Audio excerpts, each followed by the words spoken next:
imagen? A ver si la vi. La de De Batres, ¿no? ¿Se acuerdan? O sea, alguien que la haya visto, ¿no la viste? Yo la vi, pero no me acuerdo. Así le he dado el título a este tema hoy. Algo muy fuera de lo normal, no es que me estoy dando el superfluo dando tema, ¿no? Pero bueno. El Señor me colocó en mi corazón colocarle a este tema ibuprofeno. Porque es un medicamento que hemos usado durante mucho tiempo ¿para qué? Para dolores. Cuando te duele la cabeza, que vamos a correr a ibuprofeno. Yo soy una de las personas que me duele la cabeza y necesito que se me quite rápido. Porque no tenemos tiempo ni para decir, me acuesto un rato y a ver qué se me pase. No, necesitamos continuar con la vida y listo. Vamos al ibuprofeno. Cuando te da fiebre, cuando sentís ciertos dolores que vos no los soportás, decís no, el ibuprofeno. Eso era antiguamente que decía, bueno, me duele tanto, me voy a recostar un ratito. Ahora no hay tiempo para recostar. Porque estamos a las corridas y estamos en un millón de cosas.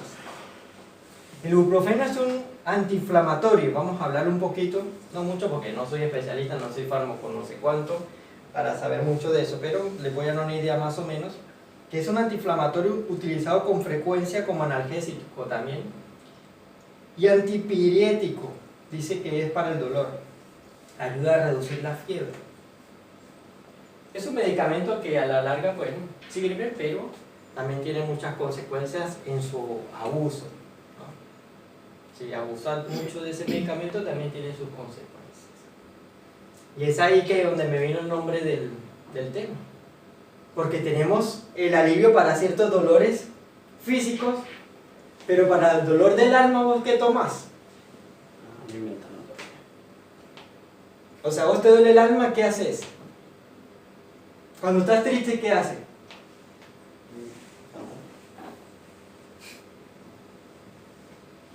Muchos se aferran a ¿qué? A una canción. O sea, si el novio o la novia lo dejó, entonces se van a la canción. ¿Por qué será que los amores prohibidos, no?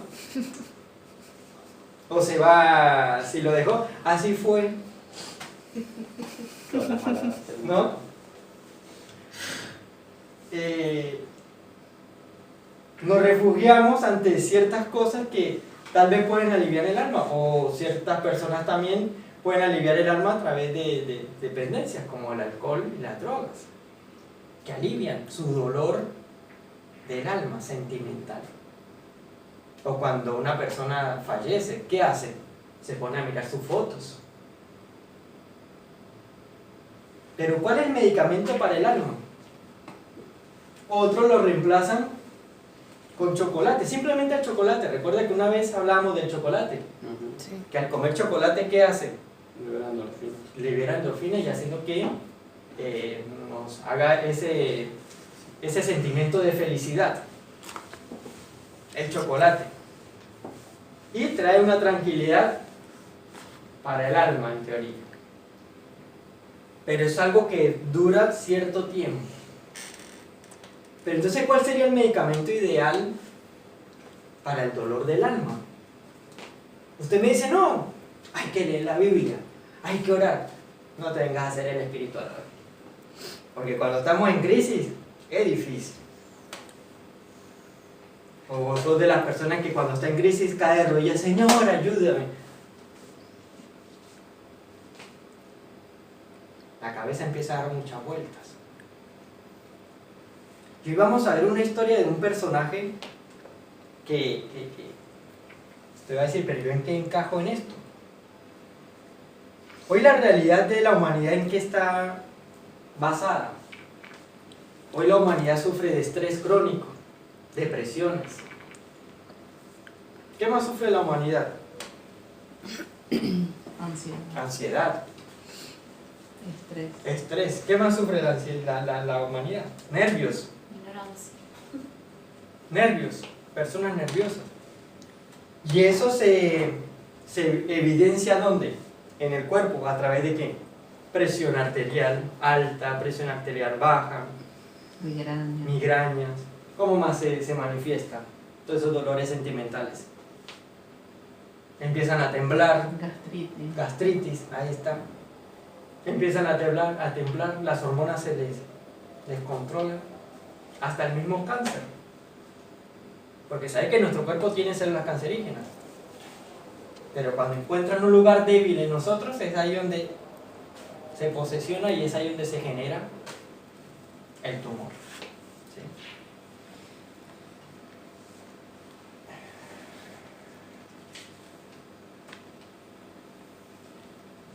Vamos a la Biblia, a Marcos, capítulo 9. A ver si me ayudan a buscar. 14. Cuando llegó a donde estaban los discípulos, vio una gran multitud alrededor de ellos y escribas que disputaban con ellos. Estos benditos escribas estaban metidos hasta en la sopa, ¿no? ¿Se acuerdan de ellos, no? Que siempre le buscaban un pero, un porqué a Jesús. Pero él dice que estaba discutiendo con los discípulos. Versículo 15. A ver, Romy, ayúdame a ver el versículo 15. El 15. Y enseguida toda la gente, viéndole, se asombró y corriendo a él le saludaron. O sea, llegó Jesús. Y, ¿no? Llegó el maestro, llegó el que sana, llegó el que libera. Es como cuando tenemos el dolor de cabeza y vemos el ibuprofeno y dice, uy, lo encontré, ¿no? El 16, ¿qué dice Cintia? Él les preguntó, ¿qué disputáis con ellos? La gran pregunta. Yo me imagino el revuelto que había ahí, ¿no? Que Jesús le dijo, bueno, ¿qué están haciendo aquí? ¿O a usted no le ha pasado cuando cierta tensión hay en algún lugar y te pregunta, bueno, ¿qué es lo que está pasando? ¿O no? Usted presiente que algo no anda muy bien. Hasta el mismo cara, la trompa, los ojos te delata y dice, aquí pasa algo. Jesús le preguntó eso. ¿Y qué dice el versículo 17? Jorge, a ver, ayúdame. Y respondiendo, uno de la multitud dijo, Maestro, traje a ti mi hijo, que tiene un espíritu mudo. O sea, saltó uno y dijo, mira, tengo a mi hijo mal. Entonces, ¿de qué podrían estar ahí discutiendo los discípulos? ¿De qué estaban discutiendo allí? Sobre un personaje que había traído a su hijo con un problema, una condición. De salud. Ahí está. Y mire cómo se pone esto de bueno. Versículo 18.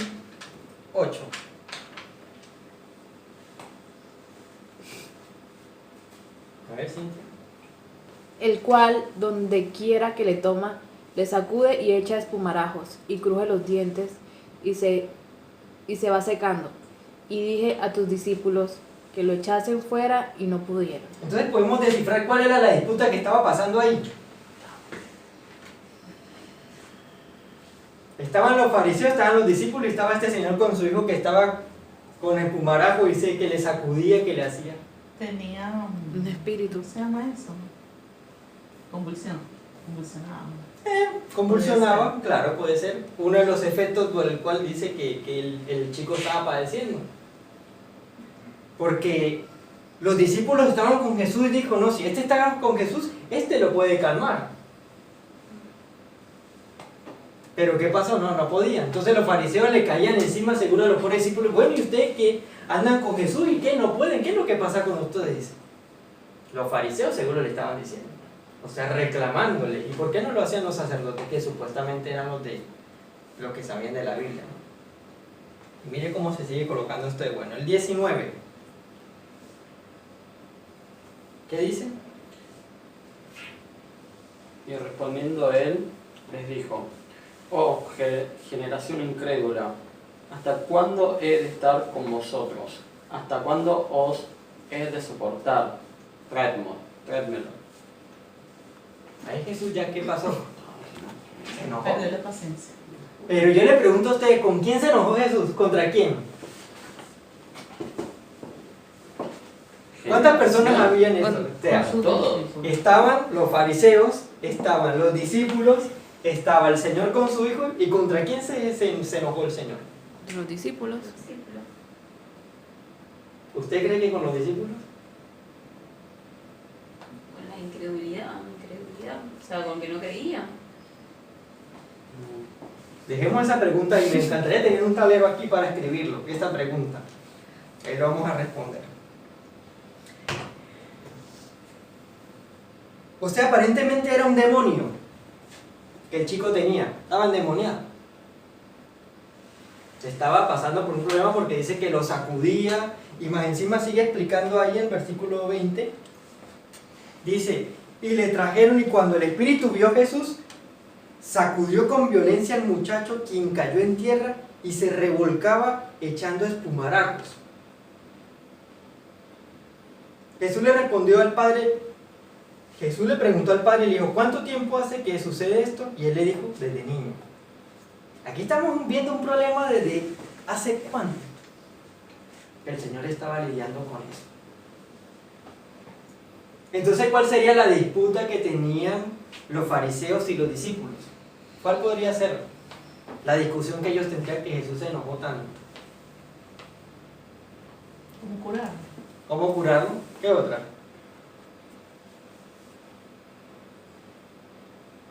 ¿No le habrán dicho al Señor tal vez, eso seguro fue porque un pecado hiciste?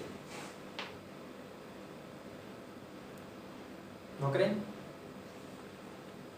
¿O le habrán dicho al pobre Señor, no, es que es... ¿Ah? Era un castigo. Ahí está. Seguro eso le pasó porque seguro es un castigo divino porque vos no eres buena persona. Vamos a imaginarnos esa situación de la disputa, de la discusión que tendrían los fariseos, los discípulos y el Señor. Y tanto fue esa discusión que el Señor le dijo a Jesús, mira, tengo un problema. Tengo a mi hijo que la está pasando mal. O sea, se salió de esa discusión y fue donde quién, a aquel que le podía resolver el problema. Y es allí cuando muchas veces nosotros nos envolvemos en discusiones que no tienen ningún sentido y no vamos a donde tenemos que ir. Cuando dicen, sean conocidas vuestras peticiones delante de quién, de Dios, con ruego y con oración,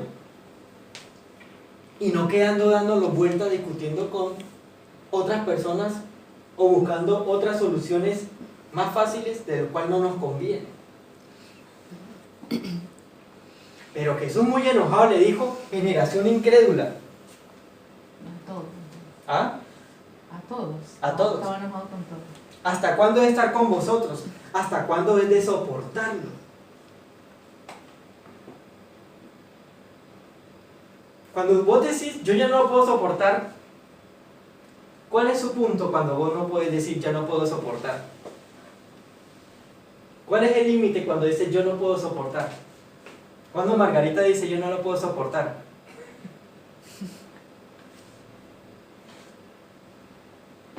Cuando dice, esta es la gota que rebalsó, ¿no? Que rebasó el agua. Y esto se pone aún más interesante. 21. A ver, Jorge, me ayuda con el... No, el 22, perdón. 22. ¿Qué pasaba con el muchacho? Y muchas veces le echa en el fuego y en el agua para matarle, pero si puedes hacer algo, ten misericordia de nosotros y ayúdanos. Muchas veces lo echa en fuego y en el agua para matarle. Pero si puedes hacer algo, ¿qué dijo? Ayúdanos. Y ayúdanos. Yo no le puedo decir hoy en día, no, Karen, es que vos tenés el demonio de, no sé, o Cintia, es que vos tenés el demonio de no sé cuánto. No, ¿vos crees que los demonios no se modernizaron?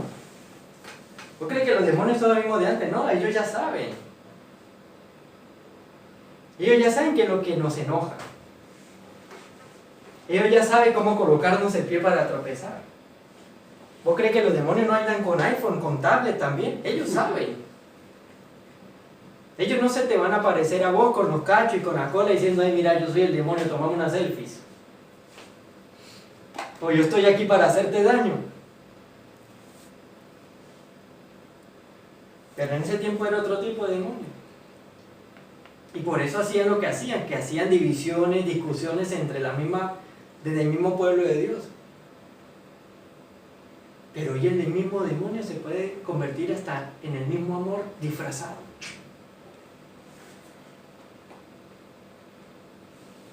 O se puede convertir hasta en esa misma dependencia que nos hace bien, disfrazado. Porque el demonio también anda con Ray-Ban, anda con lentes. Y a veces gusta a la gente. Él está disfrazado. Hoy el demonio se puede también llamar televisión. Y no es que sea malo televisión. Pero te hace mal cuando ves mucha televisión y no te ubicas en cosas que tienes que hacer en tu vida.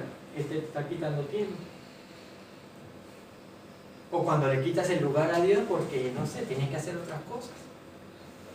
Por eso digo que el demonio se viste de Ray-Ban. Creo que le iba a colocar hasta ese nombre. Dice, el nombre tiene lentes de Ray-Ban. Pero dije, no, ya es demasiado ya.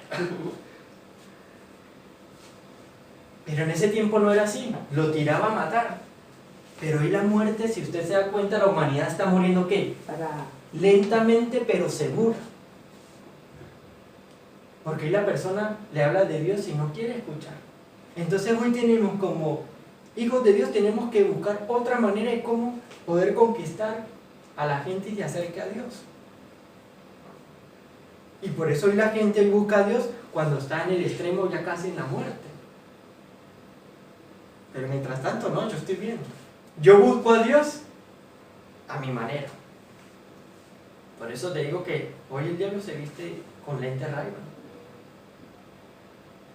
Pero en ese tiempo no. Le tiró a matar. Y hoy la muerte que la humanidad tiene es lenta.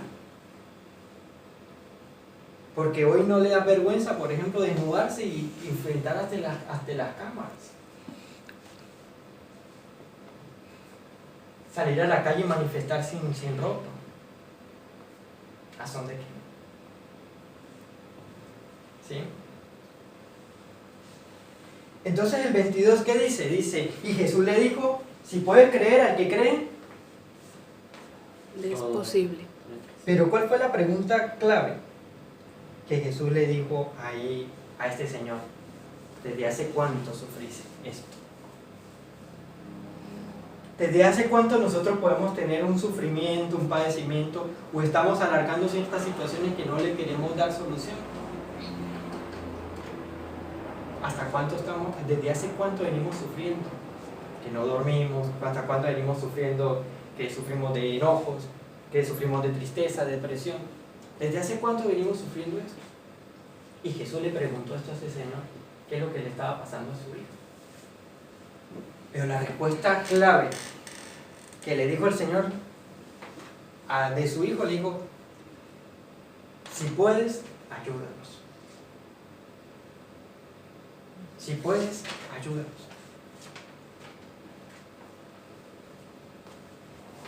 En el mundo lleno de caos, ¿cuál es mi realidad? ¿Cuál es su realidad hoy en día? No estoy diciendo que vos tenés un demonio porque no creo. Pero ¿cuál es la realidad que hoy tal vez te impide a vos disfrutar de una tranquilidad? O tal vez no de una tranquilidad, sino de poder manejar una vida equilibrada ante ciertas emociones. ¿Cómo hacer para manejar eso? ¿Cuál es su realidad? ¿O se te descontrola todo? ¿Sí? Otra de las causas que hoy en día también estamos sufriendo es la división. La división es causa de destrucción. Y por eso que la misma Biblia dice, un reino dividido no prosperará. ¿Y qué era lo que estaba pasando con los discípulos, con el Señor, con Jesús? Y sobre todo entre los discípulos y los fariseos, que había una división. Entonces es aquí donde dice el meollo del asunto. ¿Por qué fue el enojo de Jesús? Porque la misma iglesia estaba dividida. Y por eso le dijo generación incrédula. Ese fue el enojo de Jesús. Porque un reino dividido no prospera. No fue porque no le pudieron sacar el demonio. Era porque ellos, sabiendo de la Biblia, sabiendo del Señor, no pudieron hacer nada. Sino que ocuparon su tiempo ¿en qué? En discutir. En sus diferencias. Y es uno de los problemas que hoy en día encontramos en los hogares. Las divisiones. Y uno de ellos ha sido el celular. Ese aparatito, ¿cómo divide la familia? ¿O no? Por eso un reino dividido no prosperará.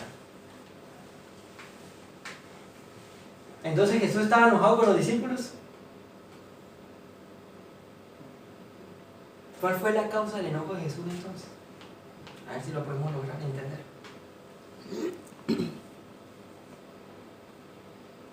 ¿Cuál fue la causa del enojo de Jesús cuando le dijo generación incrédula? La división. La división.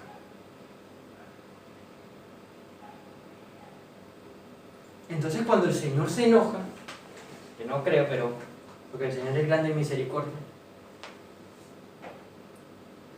creo que lo que el Señor más le enoja es la división de nuestro corazón. Porque alabamos a Dios y es cuando ahí dice, entrega nuestras cargas ante Él, pero no las queremos llevar. Pero no es queriéndola llevar para decir, me la llevo, no. Es como yo puedo encontrar un equilibrio entre toda esa situación. Y es por eso que dice generación incrédula, porque es que no incluyó solo a ellos, lo incluyó ¿a quién? A todos. Porque una división no tiene ningún resultado. Dos opiniones diferentes, no hay ningún resultado hasta que los dos no lleguen a un acuerdo. Entonces, por más que la situación esté difícil, por más que hayan problemas, es posible que podamos llegar a un acuerdo. Y es ahí cuando el Señor se manifiesta. Porque en la tranquilidad puede haber un resultado bueno cuando piensan con cabeza fría. Pero vos crees que en esa situación en que estaban los fariseos y los discípulos, estaban pensando en la situación del muchacho y del niño, o del hombre que estaba ahí preocupado por su hijo. Tenían cabeza para preocuparse. Que el Señor mismo saltó y dijo, Señor, mira, mi hijo sufre de esto. Tuvo que él mismo decirlo. Porque ellos estaban preocupados ¿en qué? En la doctrina. Y no en buscando una respuesta. Y es allí el problema hoy en día. Que nos enfrascamos más en el problema y no en qué. Buscar la solución y buscar el equilibrio en lo que estamos padeciendo. Entonces ahí cuando decimos, no, es que el Señor no me quiere ayudar, pero estamos buscando la respuesta, estamos buscando el equilibrio, estamos buscando la salida. Y es allí cuando el Señor se enojó y dijo, generación incrédula.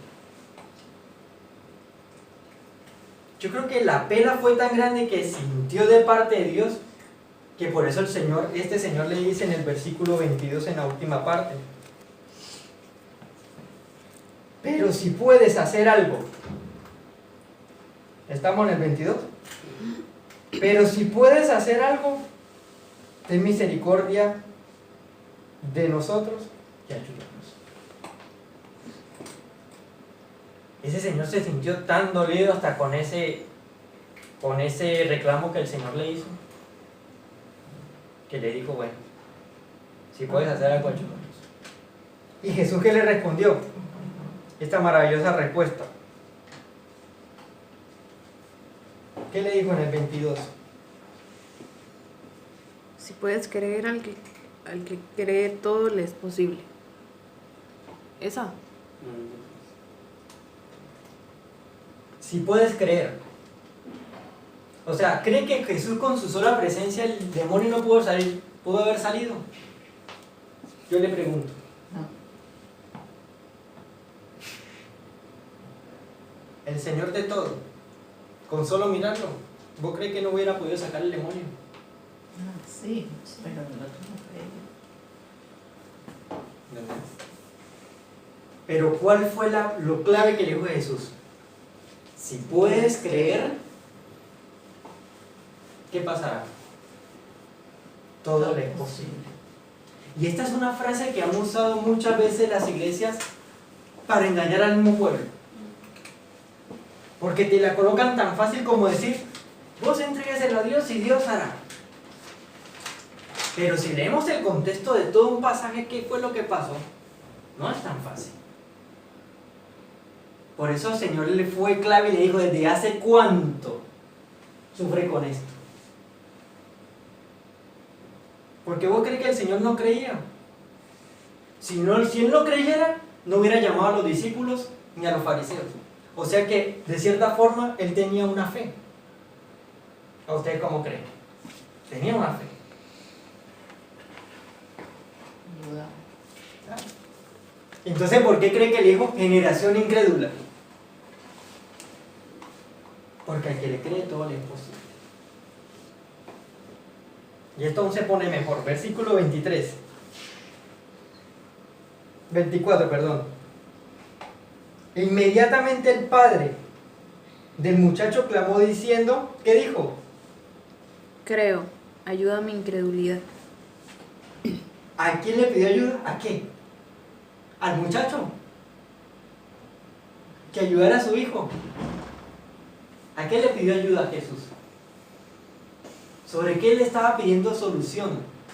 ¿Sobre su hijo? Sobre Sobre su fe y su incredulidad. Entonces, ¿por qué la pela del Señor diciendo, generación incrédula, ¿hasta cuándo de estar con vosotros? Porque en uno tiene que haber un accionar. En nosotros tiene que haber un accionar de creer. Pero también tengo que hacer algo. Por eso le dijo, ayuda a mi incredulidad. Al principio le he dicho, ayúdanos, ten misericordia y ayúdanos. Pero acá le está diciendo, ayuda a mi incredulidad, porque definitivamente, ¿qué le está diciendo? No, yo no creo. E inmediatamente dice, el padre del muchacho clamó diciendo, creo, ayuda a mi incredulidad. ¿Y será que cuando nos llegan los problemas, usted le encuentra la solución de decir, Señor, ayuda a mi incredulidad, ayúdame a encontrar la salida? No, nos enfrascamos y nos encerramos y nos ponemos a llorar y nos ponemos y no tratamos de buscar la salida. Entonces cuando el Señor dice, al que cree todo le es posible, es creer las cosas que nosotros podemos hacer con ayuda de Él y saber lo que somos en Él. Lo que somos en Él. Esto se pone aún mejor. Versículo 25.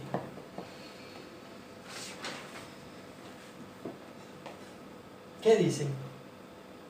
Y cuando Jesús vio que la multitud se golpeaba, respondió al espíritu inmundo diciendo, espíritu mudo y sordo, yo te mando, sal de él. ¿Y qué? Y no entres más.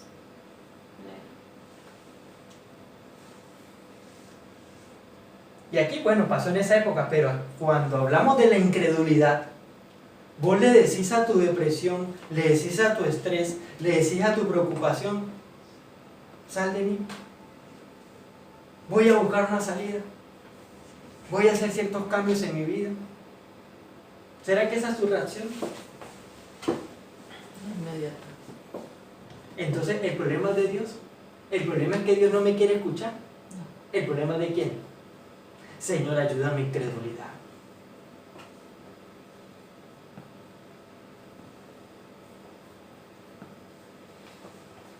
Esto se pone mejor. Versículo 26. ¿Qué dice Romy? Entonces el espíritu, clamando y sacudiéndole con violencia, salió. Y él quedó como muerto, de modo que muchos decían, está muerto. Pero Jesús, tomándole de la mano, le enderezó y se levantó. O sea, ¿era necesario pasar por todo esto? ¿Por qué Jesús hizo todo eso? Si el Señor hubiera podido, cuando el momento que le dijo, mi hijo está endemoniado, de una vez podido haber ido donde él y decir, sal. Pero ¿por qué tuvo que pasar toda esta situación? Para que él creyera. Ahí está. Para ayudarle en su incredulidad. Entonces es ahí que entender de por qué muchas de las situaciones que nos pasan cuando nos sentimos apretados, cuando sentimos que no hay salida, ¿es para qué? Para ayudar nuestra fe, para ayudar nuestra incredulidad. No es porque estemos pagando algo malo, no es porque hicimos algún pecado, no, sino porque Dios quiere hacer algo en nosotros y quiere ayudar a nuestra incredulidad. Y es como siempre le he dicho, es para tomar autoridad sobre las situaciones. Y es para yo algún día poderle decir a alguien, mira, yo pude salir de esto. Ayúdame incredulidad. Y Jesús dice que el chico quedó como mano que le agarró su mano y le levantó.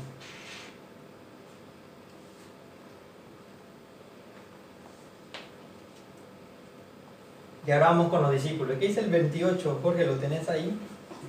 ¿Qué dice? Cuando él entró en casa, sus discípulos le preguntaron aparte, ¿por qué nosotros no pudimos echarle fuera? ¿Vos podés contestarme eso?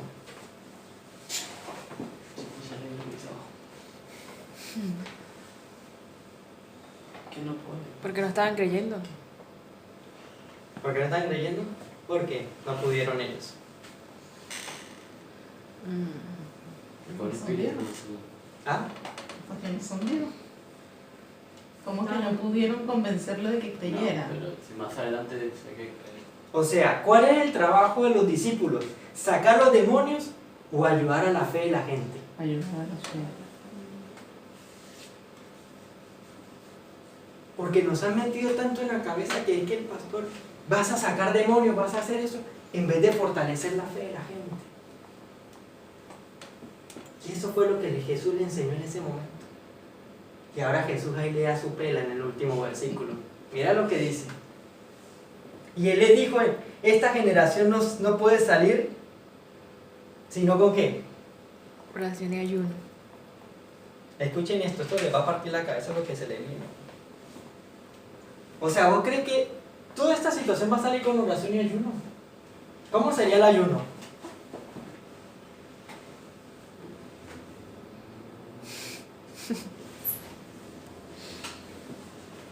Yo le pregunto a Romina, cuando estás en situaciones difíciles, la oración te da la solución y te da la respuesta. ¿Eres sincera? No, a veces no. Siento que no. Jorge. No. O sea, hay una calma por momentos, Sí. pero no es que desaparece todo así por arte de magia.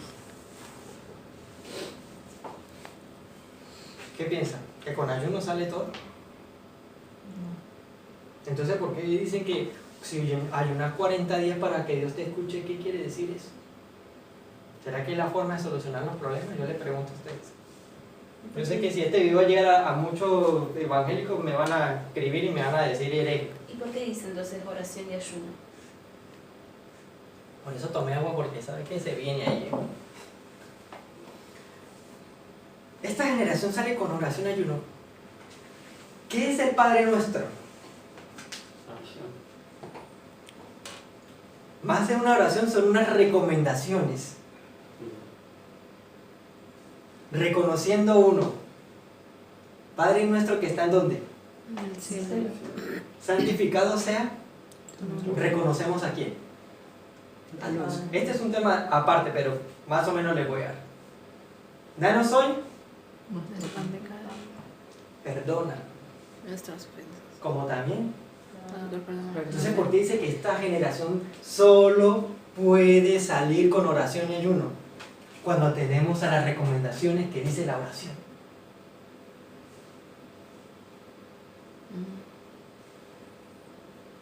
Eso es el orar. No es solo decir, no, es actuar. Porque en la oración yo ¿qué?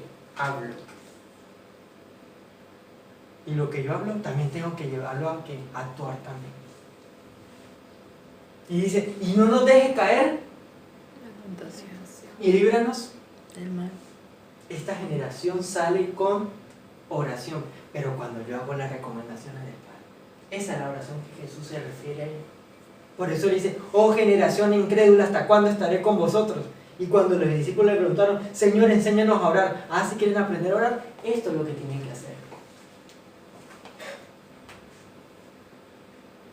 Y ahora el ayuno. ¿Están listos? Mira, quedan un pocos minutos ya. ¿El ayuno qué hace? ¿Qué es un ayuno? Cuando el médico te dice, tienes que ayunar para hacerte un estudio. Sacrificio. Es un sacrificio. ¿Que negarse a qué? A comer. A la carne, Al deseo. de lo al que quieras deseo, hacer. a la carne. ¿Qué es un sacrificio? ¿Qué estás haciendo?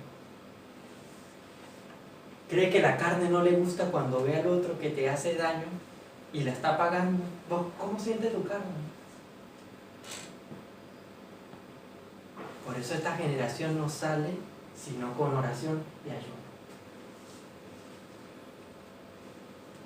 ¿O vos crees que el mundo o la gente cambia cuando vos te encerrás 40 días sin comer? ¿O cuando haces algo por él? Cuando actúas. Cuando niegas tu carne y le dices, ¿sabes que te perdono por más que me haya hecho esto? ¿No estás negando tu carne ahí? Tu deseo de decirle la conferencia de los quinotos.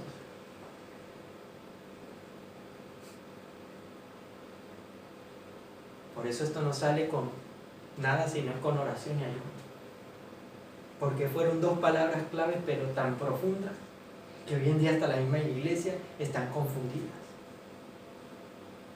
Porque por eso te digo, los demonios hoy en día tienen Ray-Ban y tienen iPad y tienen iPhone. Porque ellos son modernos también y saben. Por eso la generación, esto no sale sino con oración y con ayuno.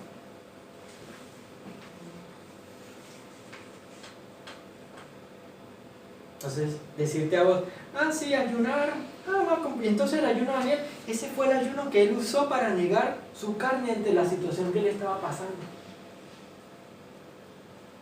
Que tuvo resultados, sí.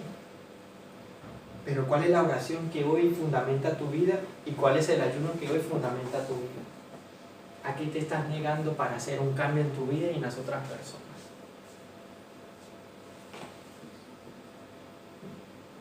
¿Sobre qué? Por eso esto no sale sino solamente con qué. El 29, ¿qué es lo que dice? Vamos a volverlo a leer.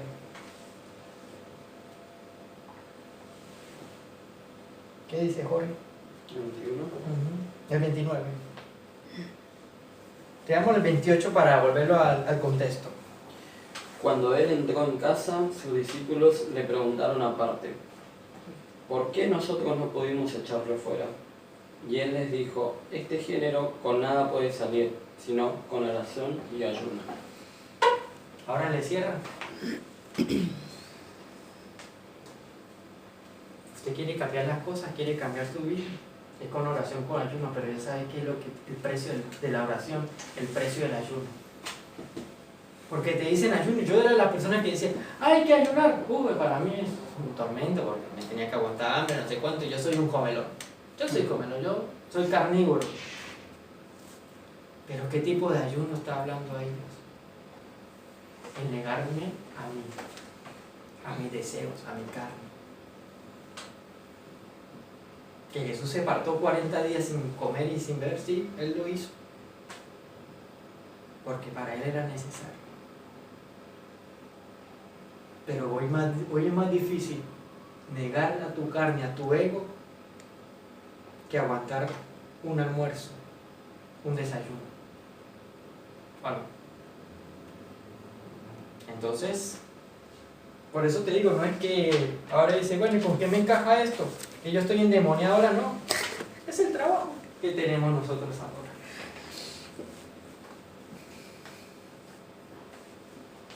Porque es más, cuando el endemoniado está, es porque la fe está débil. Hay mucha incredulidad. ¿Que sí ha pasado? Sí ha pasado. pero por la misma incredulidad. Entonces, bueno, con esto en mente, ¿qué le parece si hacemos una